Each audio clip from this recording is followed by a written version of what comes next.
TDP అభ్యర్థి పులివర్తి నానిపై దాడి చేసిన వారిలో కొందరిని పోలీసులు అరెస్ట్ చేశారు. ఇందులో సంబంధం లేని వ్యక్తులను కూడా అరెస్ట్ చేశారని, తిరుమలకు చెందిన కొంతమంది మహిళలు సిటీ అధికారులను కలిసేందుకు తిరుపతి మహిళా యూనివర్సిటీకి వచ్చారు. పోలీసులు సిటీ అధికారులు కలవడానికి అనుమతి నిరాకరించడంతో యూనివర్సిటీ గేటు బయట కూర్చొని నిరసన వ్యక్తం చేస్తున్నారు. దీనిపై మరింత సమాచారం తిరుపతి నుంచి మా రీజనల్ కోఆర్డినేటర్ గోపినాథ్ అందిస్తారు.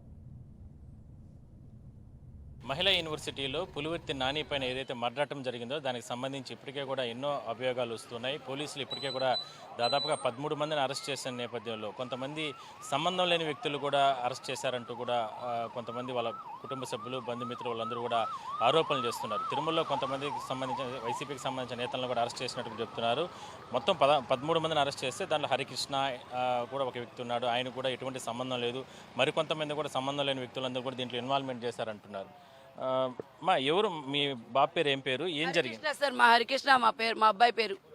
మా అబ్బాయి కొండ మీద లడ్డుపోట్లో పనిచేస్తున్నాడు. మా అబ్బాయికి అది చదివి ఉద్యోగం రాలేదు సార్. వాడికి చదువు లేదు, 10th క్లాస్ రన్నింగే. వాడికి మార్క్ లిస్ట్ కూడా ఏమీ లేదు. నాన్న 100 కేజీల మూటలు సెలక్షన్ చేస్తున్నారంట, ఆ పనికి వెళితే ఉద్యోగం వస్తుందంట నీకు అన్నాను సార్. పరిగెత్తే వెళ్ళి 100 కేజీల మూట పరిగెత్తుకొని ఎత్తుకొని పోయి మోసుకొని పోయి ఫస్ట్ నిలబడ్డాడు సార్. నిలబడితే ఆ ఉద్యోగం వచ్చింది సార్. ఆ ఉద్యోగం చేసుకుని ఏదో మేము 3 ఏళ్ళుగా వాడు ఆ ఉద్యోగం చేస్తున్నాడు. నేను కొండ మీద ఎక్కడో కమిషన్ ఇడ్లీ తీసుకొని అమ్ముకుంటున్నాను సార్. మా బతుకు ఇంతే సార్. మా బతుకు మేము ఈ పని చేసి బతికే వాళ్ళమే. మేము వాడు జీతం ఇస్తే 15,000 ఇస్తే ఆ డబ్బులు నేను సంఘం కట్టుకొని మేమేదో మా జీవనాధారం మేము సాధిస్తున్నాం. ఏం జరిగింది అంటే, ఎందుకంటే పోలీసులు అరెస్ట్ చేశారు, మీ ఇంటికి వచ్చారు. మా ఇంటికి రాలేదు సార్ పోలీసు వాళ్ళు.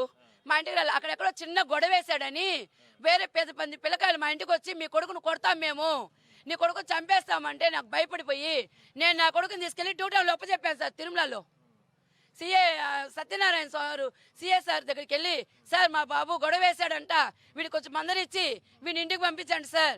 వీడు ఇంకోసారి ఈ గొడవకి వెళ్ళకూడదు, మనకి ఈ గొడవకు మాకు అవ్వదు సార్ అని చెప్పాను సార్.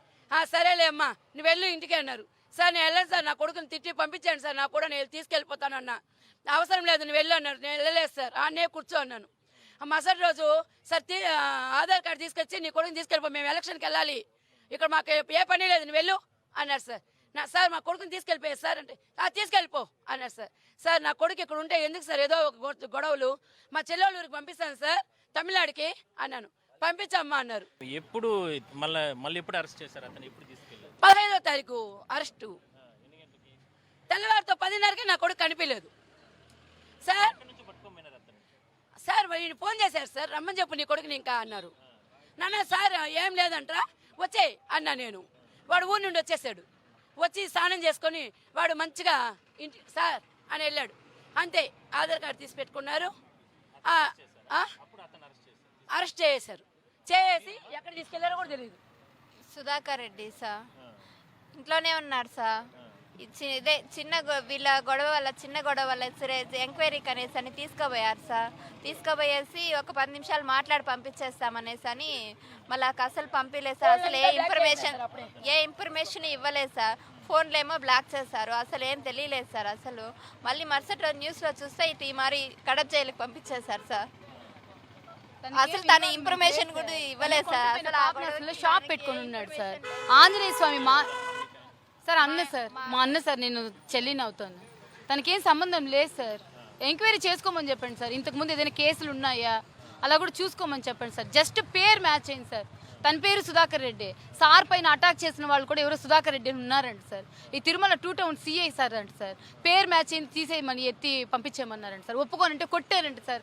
మాల వేసుకుంటూ కూడా కొట్టి ఒప్పించి సంతకం పెట్టించారంట సార్. నిన్న కడప జైల్లో అడిగితే ఏడ్చాడు సార్, నాకు అసలు ఏం సంబంధం లేదని. మీరు ఎంక్వైరీ చేసుకోండి సార్. సార్కి జరిగినట్టు విజువల్స్ ఉన్నాయి కదా సార్, ఒకసారి చూసుకోమని చెప్పండి సార్. అలా అమాయకులను తీసుకెళ్ళి అలా ఎలా సార్ వేస్తారు? పోలీస్ స్టేషన్కి వెళ్తే చేసిందే మాకు పోలీసులే సార్ అన్యాయం.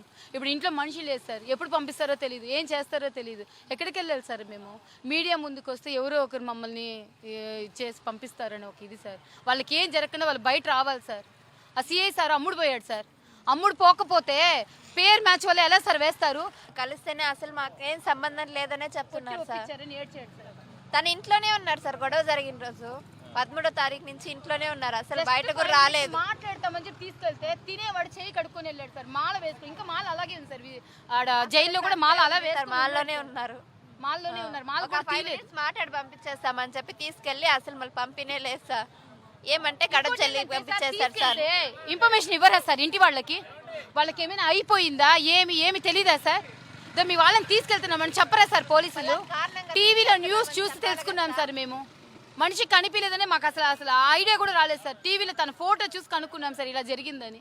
ఇప్పుడు కొత్తగా చేసిపోయి సార్. వస్తే వెళ్తాం సార్. ఇప్పుడుండే వాళ్ళపైన అయితే మాకు నమ్మకాలు లేవు సార్. మళ్ళీ ఏ కేసులు బనాయించి ఏం చేస్తారని భయం ఉంది సార్.